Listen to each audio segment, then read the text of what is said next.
हुक्म के खुद मालिक हैं। हम अपने हुक्म से ही अंदर आए थे और अपने ही हुक्म से बाहर चले जाएंगे। बॉलीवुड में कई सुपरस्टार्स आए, कई महान अभिनेता भी आए, लेकिन एक ऐसा अभिनेता भी था जिसके सामने बड़े बड़े निर्माता, निर्देशक और सितारे भी बोलने से पहले सोचते थे। ये कहानी है बॉलीवुड के सबसे रहस्यमयी, सबसे बेबाक और सबसे अलग अभिनेता राजकुमार की।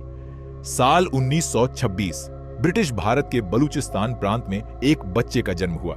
नाम रखा गया कुलभूषण पंडित। देश के विभाजन के बाद उनका परिवार भारत आ गया।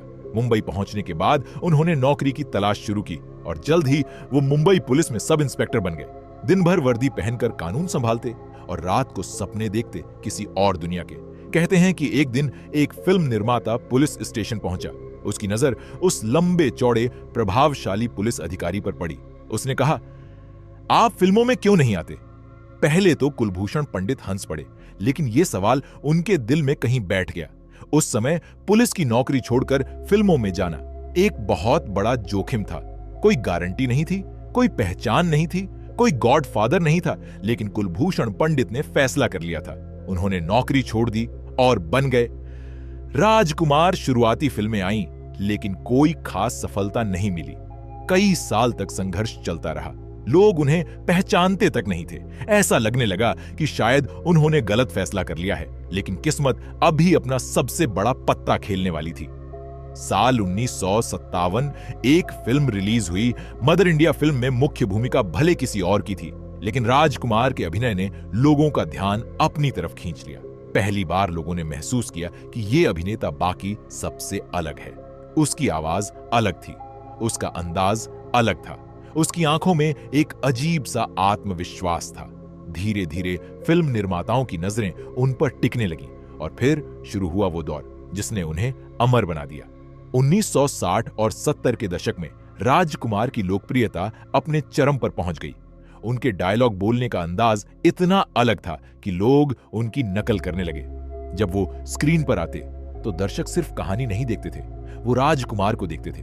उनके डायलॉग आज भी याद किए जाते हैं। जिनके घर शीशे के होते हैं वो दूसरों के घरों पर पत्थर नहीं फेंका करते।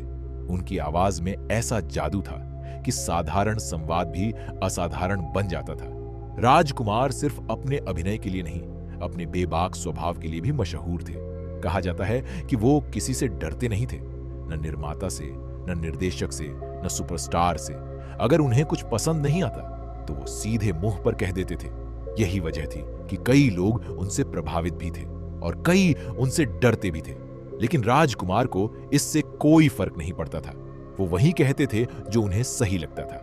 1990 के दशक में उनकी तबीयत खराब रहने लगी। उन्हें एक गंभीर बीमारी ने घेर लिया था, लेकिन उन्होंने इसे सार्वजनिक नहीं होने दिया। बहुत कम लोगों को उनकी बीमारी के बारे में पता था। वो नहीं चाहते थे कि लोग उन्हें कमजोर हालत में देखें। उन्होंने अपनी पूरी जिंदगी अपनी शर्तों पर जी थी और विदाई भी उसी अंदाज में चाहते थे। 3 जुलाई 1996 को ये महान अभिनेता दुनिया को अलविदा कह गया। राजकुमार सिर्फ एक अभिनेता नहीं थे, वो एक व्यक्तित्व थे, एक आवाज थे, एक ऐसा अंदाज थे जिसे बॉलीवुड आज तक दोबारा पैदा नहीं कर पाया। उन्होंने साबित किया कि अगर आत्मविश्वास हो तो एक पुलिस अधिकारी भी फिल्मी दुनिया का बादशाह बन सकता है। और शायद यही वजह है कि आज भी जब उनका नाम लिया जाता है तो कानों में एक आवाज गूंजती है, जानिए।